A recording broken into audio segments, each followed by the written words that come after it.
море, щабовете, съединенията и частите от братските армии. Темата на оперативно-стратегическото учение Щит 82 беше подготовка и водене на настъпателната операция от фронт с коалиционен състав на приморско направление във взаимодействие с силите на флота и войските на противовъздушната отбрана на страната.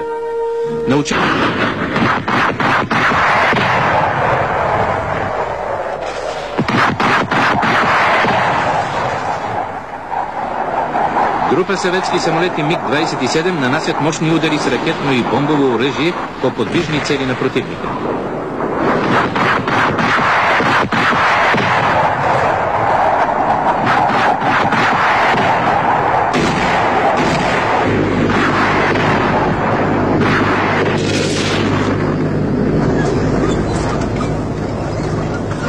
Танковите и мотострелковите полкове от първия ешелон, движейки се с максимална скорост, излизат на рубежа за развръщане в взводни колони.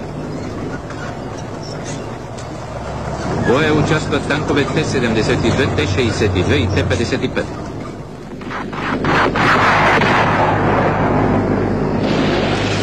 Частите преминават в атака в единен брониран боен ред на танковете, бойните машини.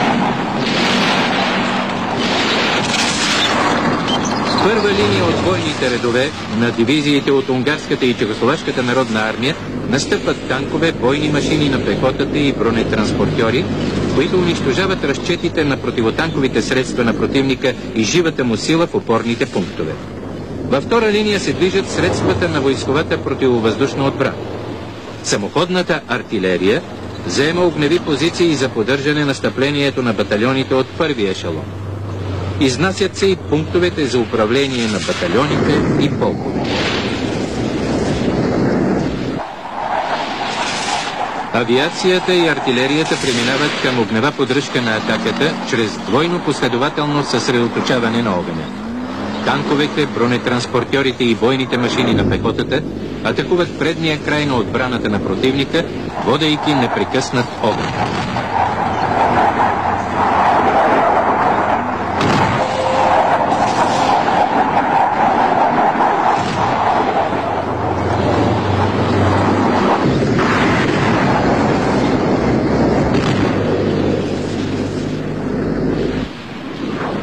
Авиацията и артилерията на северните нанасят огневи удари по контратакуващия противник, а вертолетите за огнева поддръжка водят огън по него от засада.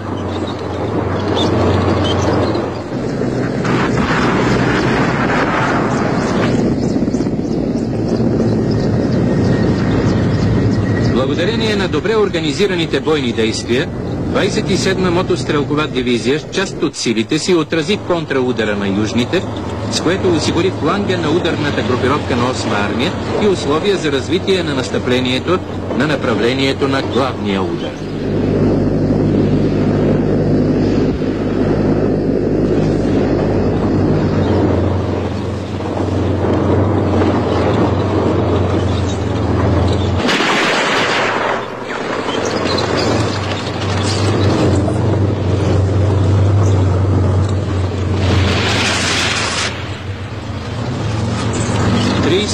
Мотострелкови полк започва атаката.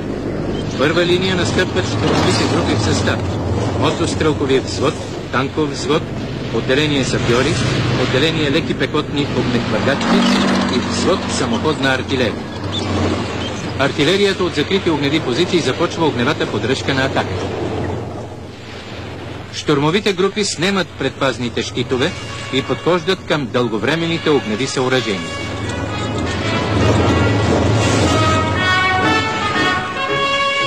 Действията на подгрупите са бързи, точни и резултатни.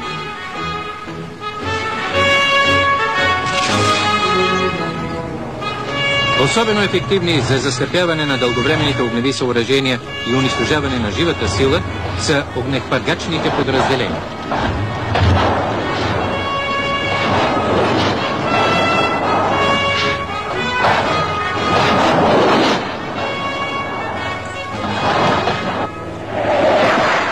Авиацията на северните нанася удари по опорния пункт в дълбочината. Боят за овладяване на опорните пунктове с участието на щурмовите групи, артилерията и авиацията продължава.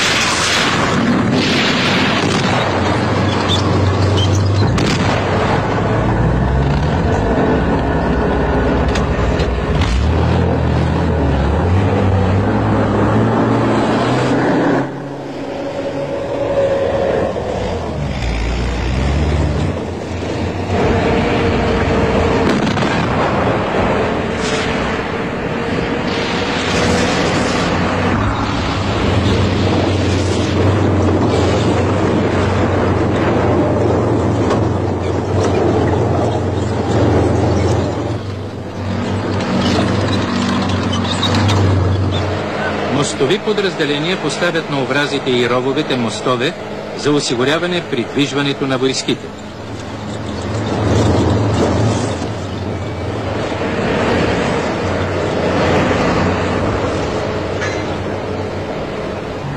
Изнася се за въвеждане в бой вторият ешелон на полка.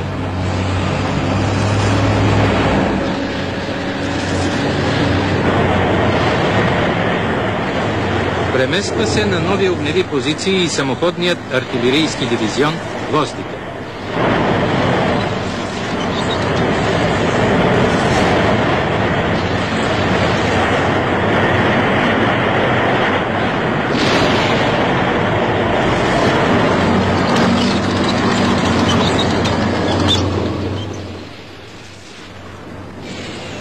Противникът се стреми да спре настъплението на полка с използване на напалм. Танковите подразделения устремно преодоляват районите с горящ напалм.